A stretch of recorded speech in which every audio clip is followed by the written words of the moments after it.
Good evening, everybody. Thank you for joining the webinar this evening. I'm going to give it just a couple of moments to allow for any people who are joining late.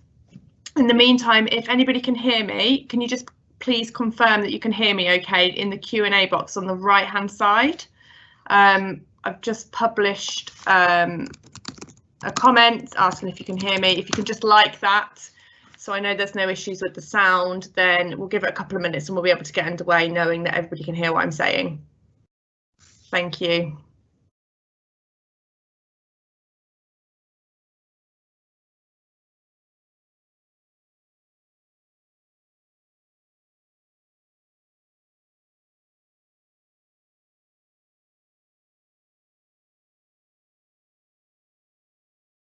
Okay, I'm seeing a few more people joining, so I'll give it just a couple more minutes. And again, if you can hear me, if you could just give me a thumbs up in the Q&A box, that would be fantastic, just so I know that everybody can hear me okay. While we are waiting for a few more people, I'll just remind everybody that we are working from home this evening, so you may hear children or pets, etc. in the background. We apologise in advance if there's any disruption, but if you could please bear with us, that would be fantastic. So with that in mind, I'm going to start the presentation now. My name is Gemma Callow. I am the Communications Manager leading on stakeholder engagement for the Clean Air Zone.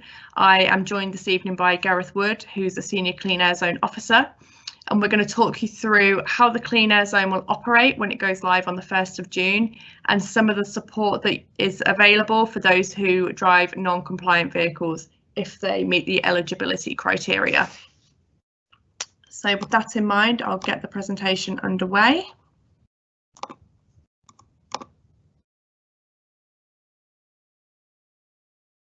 Okay, hopefully you can all see that. So the Clean Air Zone is being introduced because poor air quality and air pollution has been declared a national health emergency. Every year, between 28 and 36,000 people across the UK die from conditions linked to air pollution, including cancer, heart disease and lung disease. And in Birmingham alone, up to 900 people every year are dying from conditions linked to air pollution. I won't go through all the figures on screen, but just to point out the vulnerable and those living in deprived areas are most affected, people who live closer to the roads and closer to those exhaust fumes. And also our children, who are smaller and closer to the ground and therefore closer to the concentrated exhaust fumes, inhale 3 times more air pollution than we do as adults, which has a significant impact on their growth and development. So prior to COVID, we undertook some research as to how people were commuting into Birmingham city centre. And what we ascertained was that 50% of all journeys were undertaken by private car. So what the Clean Air Zone is intending to do is to deter high polluting vehicles from entering the city centre. But the secondary, we're also looking to get people to consider whether or not they need to take the car at all. For example, 250,000 journeys every single day were for less than 1 mile. Those are journeys that could be walked or cycled or undertaken on public transport. So the zone is intended to, in the first instance, reduce high polluting vehicles from driving through the area. And secondly, get people to consider active or more sustainable forms of travel to remove private vehicles from the road where we can. So clean air zones are being introduced across the UK. The government has tasked local authorities with air pollution levels above safe and legal limits to introduce clean air zones. So we are mandated to do so by government. Bath earlier this month became the first city outside of London to introduce a clean air zone. Birmingham is second. We go live on the 1st of June this year. And then over the coming months and years, places like Manchester, Oxford, Bradford will all be introducing clean air zones, so they will become common across cities. Gemma, sorry, the slides aren't visible. Okay, bear with me. Apologies for that. Yeah, it's moving through from slide to slide there, but yeah, that's better. That's better. Thank you, Gareth. Cheers, Gemma. Thank you. Apologies to everybody for that. So as I mentioned, clean air zones will be introduced across the UK by different local authorities. Each local authority gets to set the boundary and the category of clean air zone. In Birmingham, we've opted for a category D.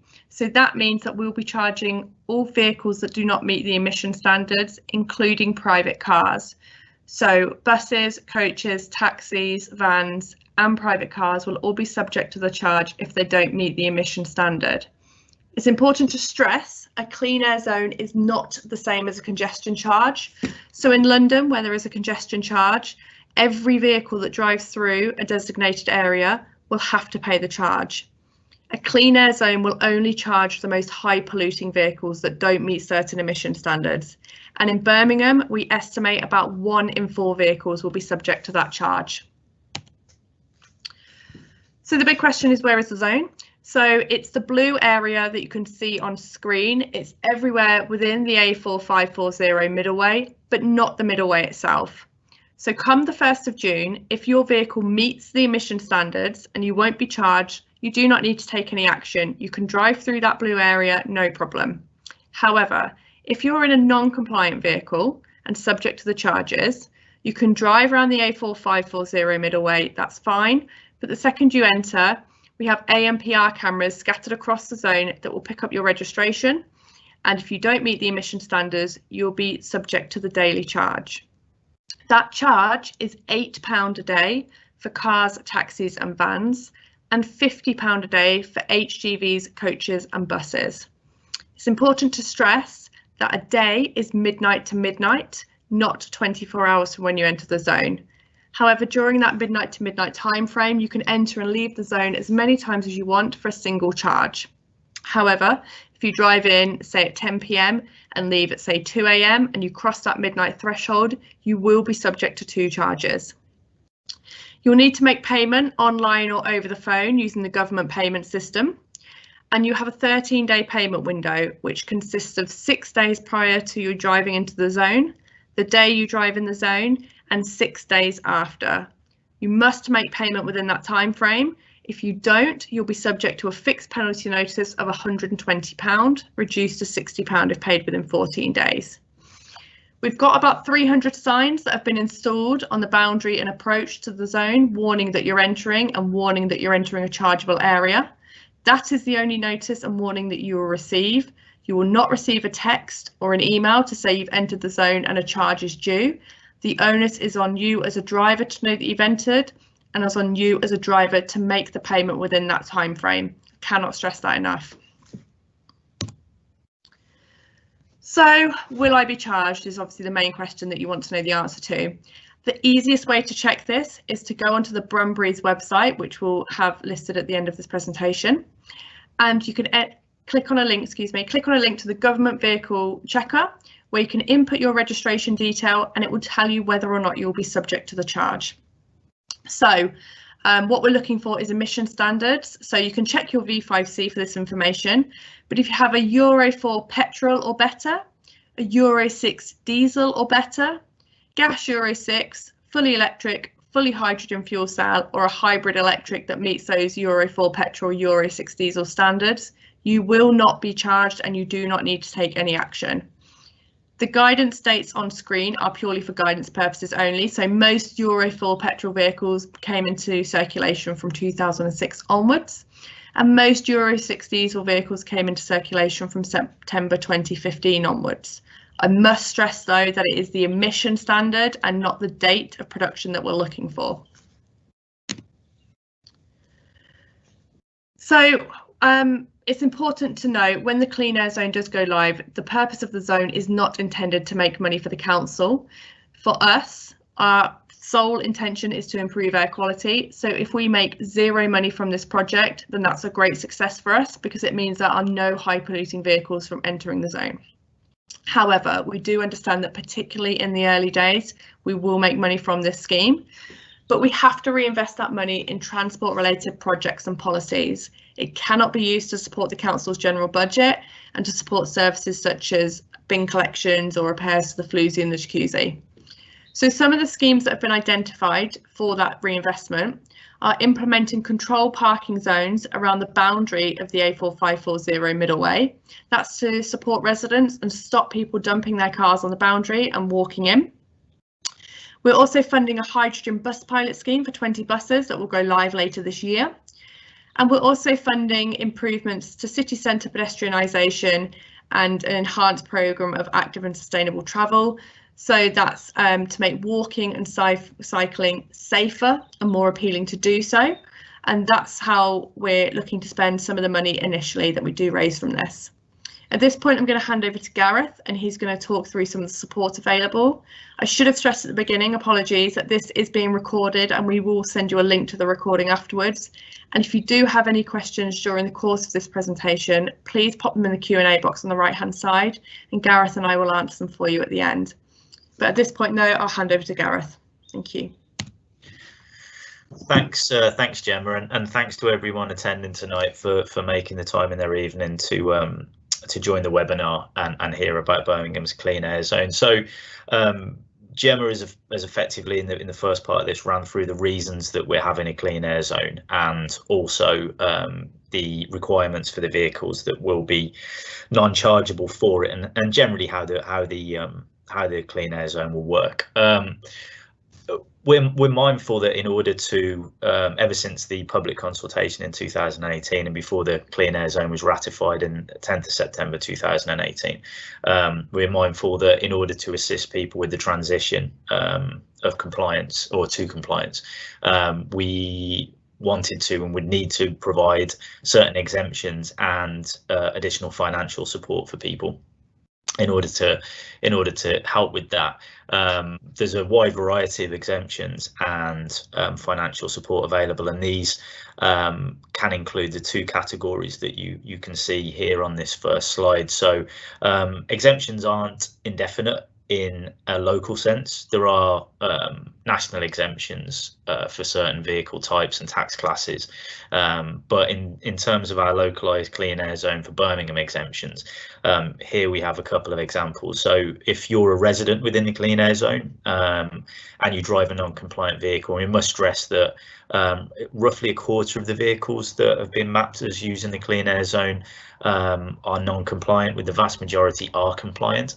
But if you're a resident within the clean air zone and you have a non-compliant vehicle, you are entitled to apply for and will get a 2-year exemption to run from the launch date of the clean air zone. So to run from June the 1st this year to June the 1st 2023.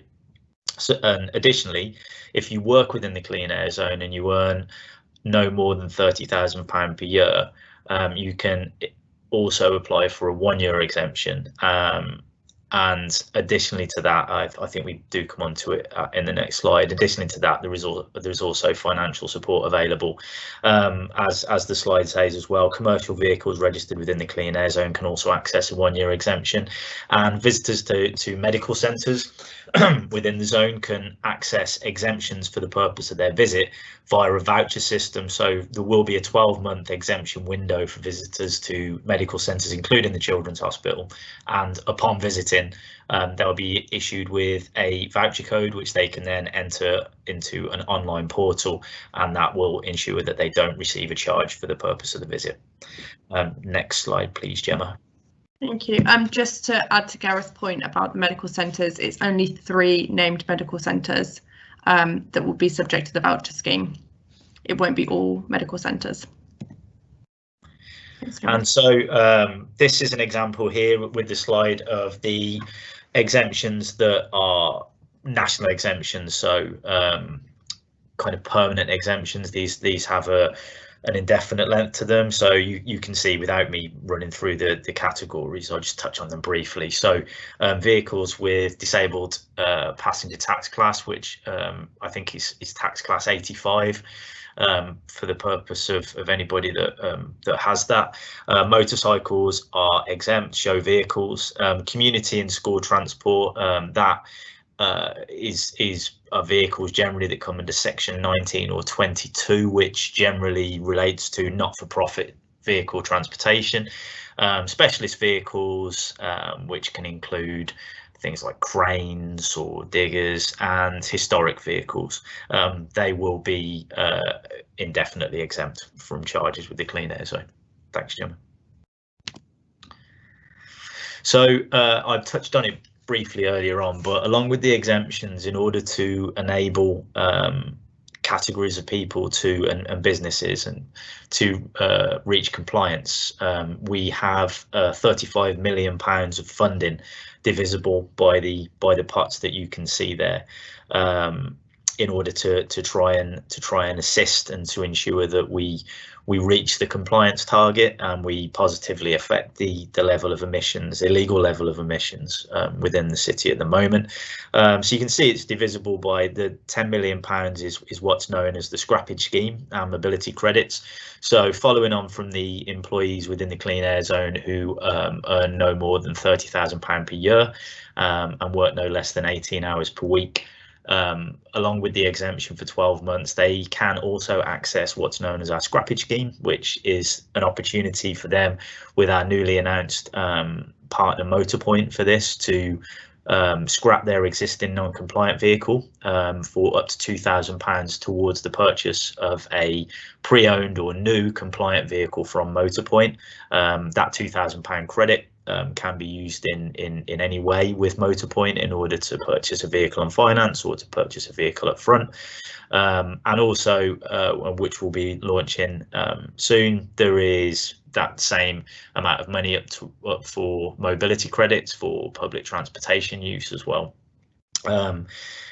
SMEs, which small and medium enterprises, businesses within the West Midlands, that there is £10 million of funding available via what's known as our HDV fund, heavy duty vehicle fund. So businesses that are applicable for this can access money to help them replace or upgrade their existing fleets in order to reach compliance there. And £15 million is dedicated to Birmingham licensed taxis. That's both private hire vehicles and hackney carriages. And again, the funding there comes in the form of grants following applications. There's a wide variety actually of grants available. This can enable, for instance, the retrofit of a non-compliant hackney carriage in order to make that compliant, or it can, again, in the same way as the scrappage scheme, enable somebody with a private hire vehicle to purchase a compliant vehicle. So there's a range of incentives there dedicated to these three different funding pots and these three different criterias, which we hope will lead towards compliance in all these areas. And so far we've dealt with quite a high amount of applications and are happy to announce have began paying out funding towards some of these schemes several months ago, and that is ongoing. Thanks, Gemma. And so this brings us to Birmingham's wider transport plan, of which the Clean Air Zone is really one aspect of this. We will see a lot of changes to the city going forward, positive changes to both reduce the level of harmful emissions within the city, which is our government mandated mission with the Clean Air Zone, but also to make it a safer, more attractive, more sustainable and inclusive place to visit. This is really divisible between what we as Birmingham City Council have as these four major areas, which is, as you can see here, to reallocate road space, which is to make it easier for pedestrians and for cyclists via blue routes to access and travel through into and out of the city with much more confidence and safety. Transform the city centre.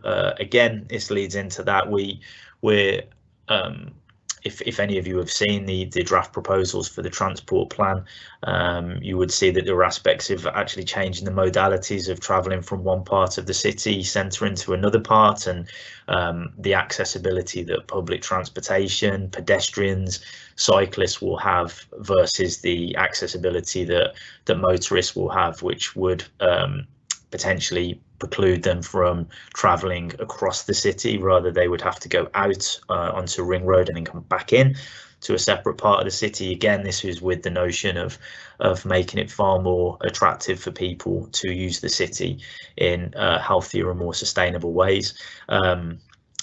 Again, prioritising active travel, which is the third marker on here. In order to prioritise active travel, you need to make the area that you're dealing with far safer and easier for people to access in a safe and active way. Again, touching on blue routes, pedestrianisation, these aspects are key to making the city centre a place where people can feel comfortable and safe doing that. And managing demand is the final one. A lot of that can relate to managing demand for parking, managing demand for access. Something that's come up a few times with regards to the launch of the Clean Air Zone is what happens to some of the areas on the perimeter of the zone. What will happen if people decide, well, I don't want, my car's not compliant, I can't access an exemption, I'm just going to park it here in Ladywood, or I'm just going to park it on the edge, just anywhere else, and then I'm just going to come in on foot. We are introducing a range of initiatives to affect this and to manage the demand of vehicles into the zone. These will include resident permit parking, which will ensure that it's quite simply not possible for people to treat areas around the Clean Air Zone as somewhere that they can park and then come in as and when they wish. So we're hopeful that all of these things combined in the broader transport plan is going to lead in the direction that we want to go. Thanks, Gemma. Next slide. Yeah, so again, the title is quite explanatory on here. The Clean Air Zone is an enabler of change.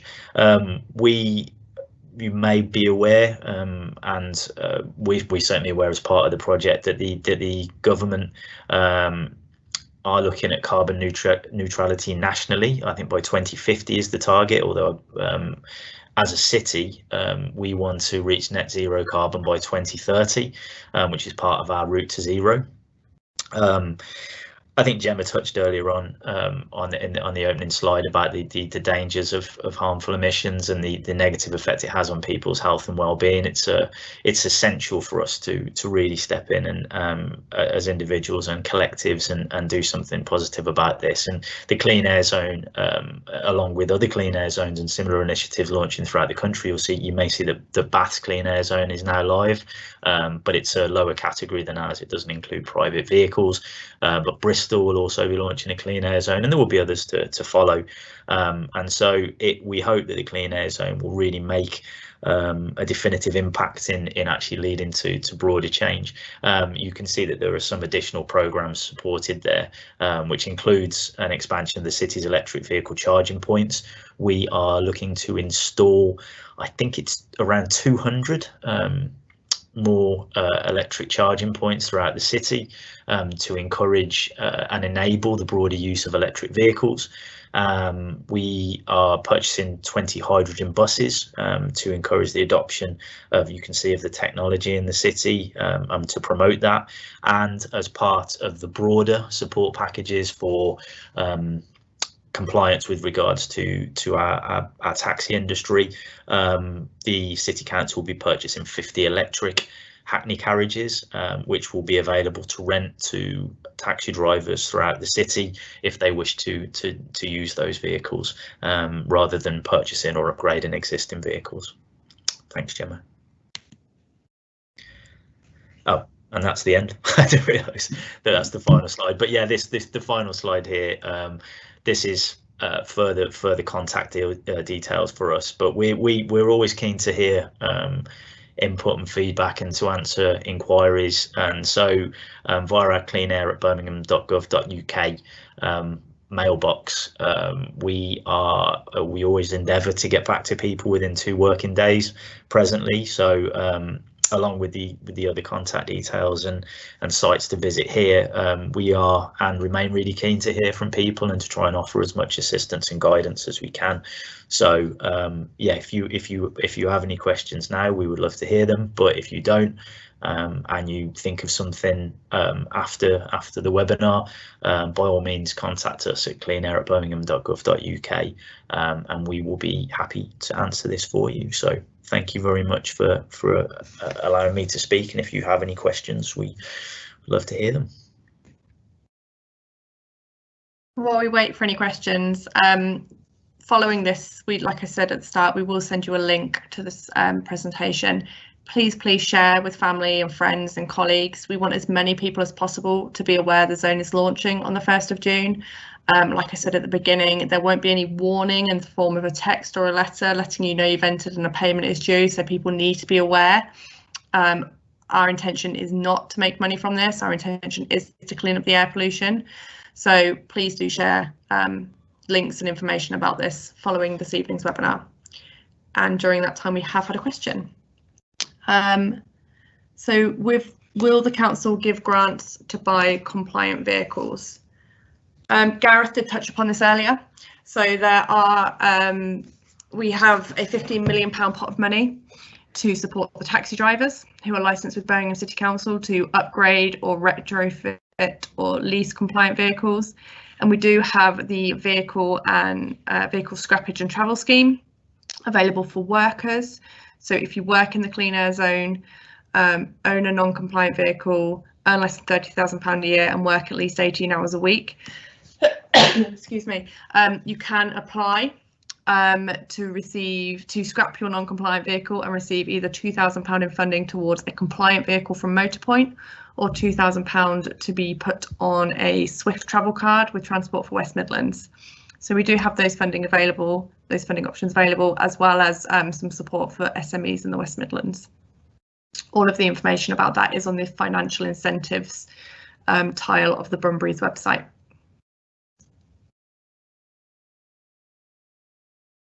Just see if there's any more questions. Just to say, I've put as a response, I've put the link in there to Brumbury's website, to the section that relates to all of the financial incentives that are on offer or will be on offer soon.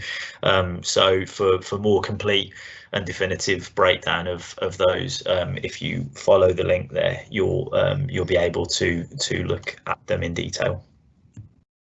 Thank you, Gareth. Okay, we'll give it, I make it 7:28. We'll give it till 7:30 to see if any more questions come through. If not, we will give you all half an hour of your evening back. So I'll just go on mute until we get any more questions. Thank you.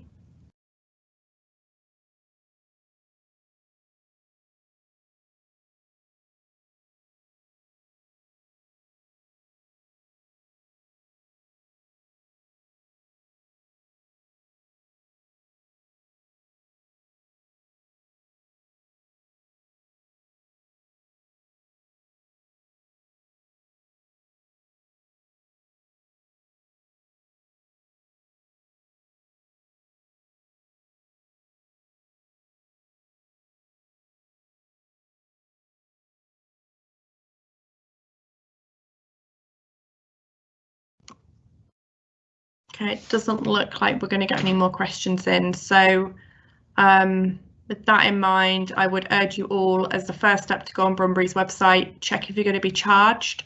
If you are going to be charged, great, you don't need to take any action. If you are subject to those daily charges, check if you are eligible for a temporary exemption. If you are, please do that straight away.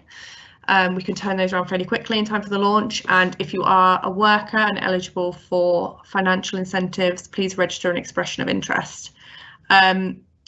We have had another question asking for the link to the vehicle checker. It is through the Brumbury's website, so brumburys.co.uk. There's 3 tiles there on the home page. One is to check your vehicle, one is to apply for an exemption, and one is to apply for a financial incentive. So the 3 key actions that you need to take. So if there's nothing further, as Gareth said, if you do have any further questions once this webinar ends, please email us at cleanair@birmingham.gov.uk. We are here to help. So please do get in touch, and as I mentioned, please do share with family and friends and colleagues, just to help us to get the message out to as many people as possible. With that in mind, thank you on behalf of myself and Gareth for joining us this evening. We do appreciate you taking time out of your days, particularly when the weather's nice. So thank you very much. We hope you found this helpful, and we will send a follow-up email over the next couple of days with a link to the recording that you can then pass on to those that you're friendly with. So thank you very much. Thank you. Yeah, and take care. Thank you. Goodbye.